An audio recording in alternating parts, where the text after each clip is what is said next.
বন্ধুরা, আপনারা হয়তো বাগান করা শুরু করেছেন এবং বিভিন্ন ধরনের সমস্যার সম্মুখীন হচ্ছেন। যেমন বিভিন্ন ধরনের পোকামাকড়ের আক্রমণের ফলে গাছের শিকড় নষ্ট হয়ে যাচ্ছে, ফাঙ্গাসের কারণে শিকড় ক্ষতিগ্রস্ত হওয়ার ফলে গাছ মারা যাচ্ছে, কিংবা টবের মাটিতে কেঁচো কেন্ন পিঁপড়ের উপদ্রব বেড়েই চলেছে। এছাড়াও যদি জবা গাছের কুঁড়ি ঝরে যাচ্ছে, গাছের গ্রোথ একেবারেই থেমে গেছে, আপনাদের পেয়ারা গাছে যদি এই রকম সাদা সাদা পোকামাকড়ের আক্রমণ বেড়েই চলেছে, লেবু গাছের পাতাগুলো কুঁকড়ে যাচ্ছে কিংবা লেবু গাছের ডালগুলো ঠিক এইভাবেই শুকিয়ে যাচ্ছে, তাহলে বলবো আজকের ভিডিওটি অবশ্যই দেখুন। নমস্কার বন্ধুরা, আমি সোনালি আর আপনারা দেখছেন সোনালিস গার্ডেন। আমরা অনেক সময় নামি দামি বিভিন্ন ধরনের ফাঙ্গিসাইড, পেস্টিসাইড ব্যবহার করি, সেগুলো কিন্তু অনেক টাকা দিয়ে আমাদের কিনে আনতে হয়। এছাড়াও অনেক বন্ধুই আছেন শখের জন্য সামান্য কিছু গাছ লাগিয়েছেন এবং সেই কয়েকটা গাছের জন্য আপনারা কি দোকানে দাম দিয়ে ফাঙ্গিসাইড বা পেস্টিসাইড কিনতে যাবেন? কোনো দরকার নেই। এই জিনিস দিয়ে আপনারা এই ধরনের সমস্যাগুলো দূর করতে পারবেন। এখন আমার হাতে আপনারা যে জিনিসটা দেখতে পাচ্ছেন, এই জিনিসটা হলো হলুদের গুঁড়ো। এই হলুদের গুঁড়ো যেমন রান্নার কাজে ব্যবহার করা হয়, সেই রকম আমরা গাছেও হলুদের গুঁড়ো ব্যবহার করতে পারি। হলুদের মধ্যে প্রোটিন, ভিটামিন, খনিজ লবণ, ক্যালসিয়াম, ফসফরাস, লৌহ প্রভৃতি নানান পদার্থ থাকে। তাই হলুদ খেলে যেমন আমাদের রোগ প্রতিরোধ ক্ষমতা বৃদ্ধি পায়, তেমনি গাছে দিলেও বিভিন্ন ধরনের উপকার পাওয়া যায়। এছাড়াও হলুদের মধ্যে অ্যান্টিফাঙ্গাল, অ্যান্টিব্যাকটেরিয়াল প্রপার্টিস থাকে, যার ফলে গাছে প্রয়োগ করলে পোকামাকড় এবং ফাঙ্গাসের হাত থেকে গাছগুলোকে রক্ষা করা যায়। এই হলুদের গুঁড়ো যদি আপনারা সারা বছর ধরে গাছে ব্যবহার করতে পারেন, তাহলে আপনাদের বাগানের গাছগুলো পোকামাকড়ের হাত থেকে রক্ষা পাবে, গাছের মাটিতে কেঁচো কেন্ন পিঁপড়ে দূর হয়ে যাবে, এছাড়াও গাছ সুস্থ, সবুজ এবং সতেজ থাকবে। তো এই হলুদের গুঁড়োর আশ্চর্যজনক কয়েকটা ব্যবহার আমি আপনাদের সামনে আজকে এই ভিডিওতে তুলে ধরব। এই হলুদের গুঁড়ো আমরা কিভাবে ব্যবহার করব, কতটা পরিমাণ দেব এবং কতদিন অন্তর দিতে হবে, হলুদের গুঁড়োর আশ্চর্যজনক ব্যবহার চলুন একটা একটা করে জেনে নেওয়া যাক। গাছে হলুদের ব্যবহারের প্রথম পদ্ধতি। এখানে দেখুন আমার এই লেবু গাছের ডালগুলো কীরকমভাবে শুকিয়ে গেছে। শুধু লেবু গাছেই নয়, যে কোনো গাছের ডাল যদি এইভাবে শুকিয়ে যায় তাহলে কি করবেন? প্রথমেই শুকনো ডালগুলো সুন্দর একটা ধারালো কাটার দিয়ে প্রত্যেকটা শুকনো ডাল কেটে ফেলে দেবেন। এবার কাটা অংশে বিভিন্ন ধরনের ছত্রাকের আক্রমণ হতে পারে, সেই জন্য সেই কাটা অংশগুলোতে হলুদের পেস্ট দিতে হবে। সেই পেস্ট আপনারা কিভাবে তৈরি করবেন? কিছুটা পরিমাণ হলুদের গুঁড়ো নেবেন এবং পরিমাণ মতো জল দেবেন, বেশি জল কিন্তু দিয়ে দেবেন না। পরিমাণ মতো জল দিয়ে কাদা কাদা গুলে প্রত্যেকটা কাটা অংশে আপনারা এই হলুদের প্রলেপ লাগিয়ে দেবেন। এতে ছত্রাকের উপদ্রব একেবারেই হবে না। ডালগুলো কেটে নেওয়ার পর যদি আপনারা এইভাবে ডালগুলোকে ছেড়ে রেখে দেন, তাহলে কিন্তু সেখান থেকে ডাইব্যাক হতে শুরু করবে এবং সেই ডাইব্যাক প্রত্যেকটা গাছের ডালে ছড়িয়ে যেতে পারে। অবশেষে কিন্তু সেই গাছ ডাইব্যাকের ফলে মারাও যেতে পারে। তাই আপনারা যে কোনো গাছের ডাল কাটার পরেই এই হলুদের গুঁড়োর প্রলেপ অবশ্যই দেবেন।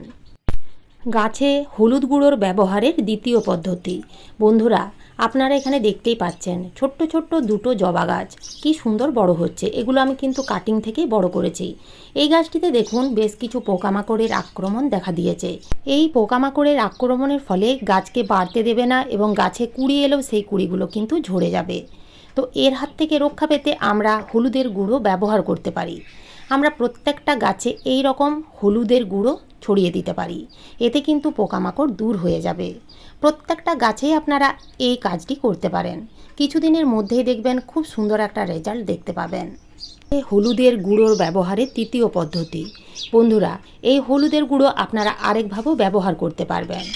যদি দেখেন গাছের মাটিতে ফাঙ্গাসের কারণে গাছের শিকড় নষ্ট হতে চলেছে, তাহলে আপনারা 10 ইঞ্চি টবের মাটিতে 1 চামচের মতো হলুদের গুঁড়ো ছড়িয়ে দেবেন এবং মাটির সাথে খুব ভালো করে নাড়াচাড়া করে মিশিয়ে জল দিয়ে দেবেন। ফাঙ্গাসজনিত কারণে যদি গাছের শিকড় নষ্ট হয়ে যায় তাহলে ঠিক হয়ে যাবে। তবে এই হলুদের গুঁড়ো মাসে একবার টবের মাটিতে ব্যবহার করতে পারবেন। ঘন ঘন কিন্তু হলুদের গুঁড়ো টবের মাটিতে দেবেন না। 4 নাম্বার পদ্ধতি। আপনারা যখন গাছের মাটি তৈরি করবেন, সেই মাটিতে 1 চামচ হলুদের গুঁড়ো মিশিয়ে নেবেন। এটি ছত্রাকনাশক এবং ক্ষতিকারক ব্যাকটেরিয়ার হাত থেকে গাছগুলোকে রক্ষা করবে। এছাড়াও টবের মাটিতে যদি কেন্ন, কেঁচো, পিঁপড়ের আক্রমণ হয় তাও কিন্তু দূর হয়ে যাবে। মাটি তৈরি করার সময় দিলে ভালো হয়। যদি না দেওয়া হয় তাহলে আপনারা কিন্তু পরেও এইভাবে টবের মাটিতে ছড়িয়ে দিতে পারেন, খুব ভালো কাজ দেবে। মাসে একবারই ব্যবহার করবেন, তার বেশি কিন্তু দেবেন না। সর্বশেষ এবং পঞ্চম পদ্ধতি। বন্ধুরা, আপনারা দেখবেন অনেক সময় পেঁপে, পেয়ারা কিংবা যে কোনো ফল গাছে এবং ফলের মধ্যে বা পাতার মধ্যে এই রকম সাদা সাদা পোকামাকড়ের আক্রমণ হয়।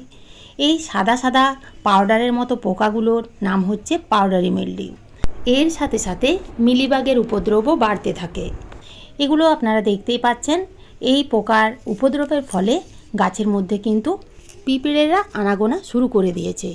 এই পাউডারি মিলডিউয়ের ফলে ফলগুলোকে বড় হতে দেয় না এবং ফলগুলোর সাইজও কিন্তু অনেকটাই ছোট হয় এবং আঁকাবাঁকাও হয়। এছাড়াও পাতার মধ্যে যদি এই রকম জমতে থাকে তাহলে সেই গাছের বিভিন্ন ধরনের ক্ষতি হতে পারে। যেহেতু এটি একটা ছত্রাকজনিত রোগ, গাছের পাতা, কাণ্ড এবং ফলের উপরে সাদা প্রলেপ তৈরি করে। এই ছত্রাকের আক্রমণ গাছের নিচের পাতায় শুরু হয়। দ্রুত চিকিৎসা না করলে পুরো গাছে ছড়িয়ে পড়ে, যার ফলে গাছের সালোক সংশ্লেষ যে প্রক্রিয়া তা কিন্তু ঠিকমতো হয় না। পাতা হলুদ হয়ে ঝরে পড়ে, কুঁড়ি ঝরে যায়, ফুল এবং ফলের সাইজ ছোট হয়, বাড়তেই দেয় না। গাছের পাতা ছোট, কোঁচকানো এবং বিকৃত হয়ে যায়। তো এর সমাধান কি? এর সমাধান হলুদের গুঁড়ো দিয়ে তৈরি দ্রবণ। সেই দ্রবণ আপনারা কিভাবে তৈরি করবেন চলুন দেখিয়ে দিই। এখানে দেখুন, সেই দ্রবণ তৈরি করার জন্য 1 লিটার জল নিয়েছি এবং এই 1 লিটার জলের মধ্যে 1 চামচ হলুদের গুঁড়ো দিয়ে দিতে হবে। হলুদের গুঁড়ো দিয়ে দেওয়ার পরে খুব ভালো করে গুলে নিতে হবে, যাতে জলের মধ্যে ঢেলা বেঁধে না থাকে। এরপরে আমরা যে আরেকটা উপকরণ দেব তা হলো লঙ্কার গুঁড়ো। শুকনো লঙ্কার গুঁড়ো 1 চামচ দিতে হবে। তো এখানে দেখুন, আমি 1 চামচ শুকনো লঙ্কার গুঁড়ো দিয়ে দিলাম। আপনারা শুকনো লঙ্কার গুঁড়োর পরিবর্তে কাঁচা লঙ্কাও দিতে পারেন।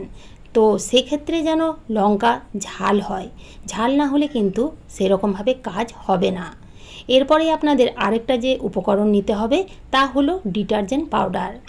1 চামচের থেকে একটু কম ডিটারজেন্ট পাউডার নিতে হবে। ডিটারজেন্ট পাউডারের পরিবর্তে আপনারা হ্যান্ড ওয়াশ কিংবা ডিশ ওয়াশ ব্যবহার করতে পারেন। প্রত্যেকটা উপকরণ খুব ভালো করে মিশিয়ে মোটামুটি 2 ঘন্টার জন্য রেখে দিতে হবে। দ্রবণটি তৈরি করার সাথে সাথে কিন্তু ব্যবহার করা যাবে না। 2 ঘন্টা পরেই দ্রবণের কালার ঠিক এই রকম হয়ে যাবে এবং এই দ্রবণ আপনারা না ছেঁকে কখনোই প্রয়োগ করবেন না। কারণ না ছেঁকে যদি প্রয়োগ করা হয় তাহলে স্প্রেয়ারের যে নজেল, সেই নজেল কিন্তু নষ্ট হয়ে যাবে। আপনারা এখানে দেখতেই পাচ্ছেন, ছেঁকে নেওয়ার পরে এই যে এই গুঁড়োগুলোই কিন্তু নজেলের মুখে আটকে যাবে এবং সেই নজেল নষ্ট হয়ে যাবে। তাই অবশ্যই আপনারা ছেঁকে নেবেন। এই দ্রবণের মধ্যে আর কোনো রকম এক্সট্রা জল মেশানোর প্রয়োজন নেই। আপনারা কিন্তু এই দ্রবণ ডাইরেক্ট গাছে স্প্রে করতে পারেন। তবে যখনই আপনারা এই দ্রবণ স্প্রে করবেন অবশ্যই সন্ধ্যের সময় স্প্রে করবেন। রৌদ্রে কখনোই এই কীটনাশক স্প্রে করা যাবে না।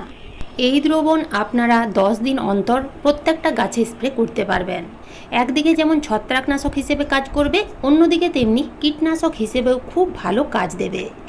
তো এই ছিল আজকের আমার এই ভিডিওটি ভালো লাগলে একটা লাইক অবশ্যই দেবেন, কমেন্ট করতে ভুলবেন না। নতুন বন্ধুরা আমার চ্যানেলটিকে সাবস্ক্রাইব করে পাশে থাকার অনুরোধ রইল। ধন্যবাদ।